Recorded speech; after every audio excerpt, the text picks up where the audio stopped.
Sylvia.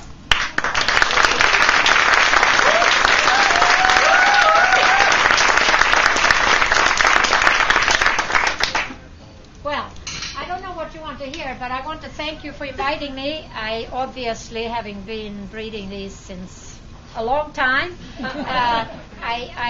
it's an honor to judge the national, and I'm very pleased. There's great showgrounds, great competitors.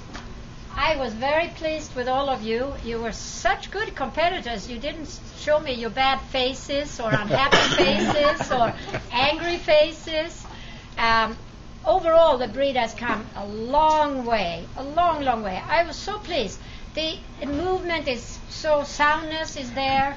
The coats, I can't say that I saw a real bad coat. I really didn't. I think they were bites. There was one or two bites that were off, but overall, you notice that I looked a lot at teeth because I think we're getting to the point now we can start being a little finicky about our breed. We've got the coats, we got the movement, we got the balance, and a fabulous character. There was one or two dogs that were a little soft, but there wasn't a dog that was threatening or didn't, it's amazing that such a good breed it can be so good in character overall. I really think the breed has come a long way, and you as individuals, the way you raise them, obviously, is the key. So it's a breed that we can safely send home to practically any home with even kids because they're so honest. I can go up, I could never do this with Rottweilers, and I judge those a lot. And Dobermans, of course, you can because they went through the same as we did. They started out as being extremely sharp as German war dogs, and then the breeders did a great job toning them down, almost to the point they were a little bit too much toned down. And you people have done the same thing. Tone them down so they're not that tough working dog that people are afraid of, because you don't ever want to be afraid of a working dog. It ruins them in the United States with our laws and everybody's suing and trying to make breeds, dangerous breeds and all that. So we're in a very safe place now, I feel. I was so impressed. I could go up, open up the mouth. You could see in their eyes. There wasn't an eye that started rolling like, who the hell is she? It really is very interesting, And my confidence level, of course, dogs feel the confidence level, so they say, okay, it's probably not a vet or something. And then, and if you wonder what I look for, it's not just that scissor bite. I look for scissor here, and I was very, very pleased. There was. If you show for me, look at your bites when you breed. Don't make sure this is okay. It's scissor, but this should scissor the side. And if you look at the dogs that won, they scissored beautifully. And look at the pigmentation. You don't want a lot of pink. You want black, dark, because that pigmentation carries right through in your entire genetic makeup of that dog. And the Europeans are consider that very, very important. Look for big teeth. Look for strong teeth. Look for straight up here. You don't want them to round up like that, because then you get the head to follow. The bones is so important. And the pigmentation and the scissoring. And I actually, people wonder why didn't my dog do better? It's because I didn't like the mouth.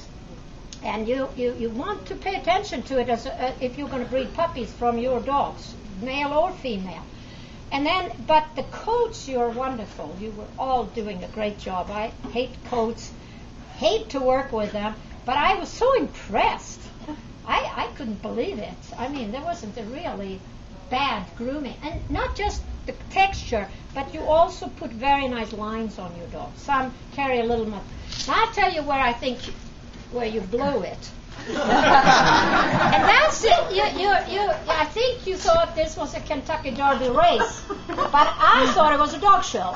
I don't like to see dogs running and running and running. Like, the faster I run, the judge will be impressed.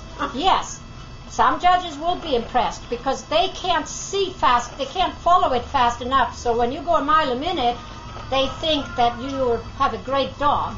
But you can take a dog who has lousy movement and moving a mile a minute, and to me, it just comes out, oh my God, he looked pretty good standing still. What happened? Because suddenly his structure comes out. You blow it because you say to me, look, he has a terrible front, you say, when you move a mile a minute. Because that's what I see. You want to see this. And a dog who can do that, okay, go a mile a minute if you enjoy running a speed race, but it's not important. You see, you blew it. You've got to understand where your dog's faults are, and when you know the dog's fault, and it's particularly important with champions, don't try to fool the judge. You only fool the mediocre judges. You don't fool good judges. They don't like it. I didn't like it, and I would have said that was the biggest thing I had against most people today. You know, their winner's dog, the handler obviously isn't the best handler in the world. But because she suffers from not being able to run proper, her dog looked good. Because they were going the correct speed. She was going in the speed that I like to see. And think about it. If you paid attention to the best of breed dog, the bitch, think about it. That bitch has a gorgeous movement. But she wasn't running a race. She was just going very normal, trot, good speed, but she wasn't trying to run down the guy in front of her. And that made her look so much better, so much better.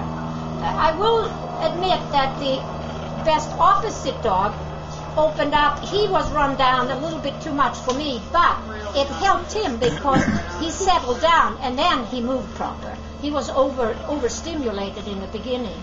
And then, because he got a little worn out with the handler running him down, then he actually started moving the way he should move. So it benefited him. But you have to know your dog to know when you can get away with that when you know your dog. So I'm just telling you that there was a lot of good dogs. The quality overall was excellent. I'm so proud of what's happened in this breed. It's just, I'm not a bit surprised that we have the number one or breed dog in our breed. Amen. Not at all.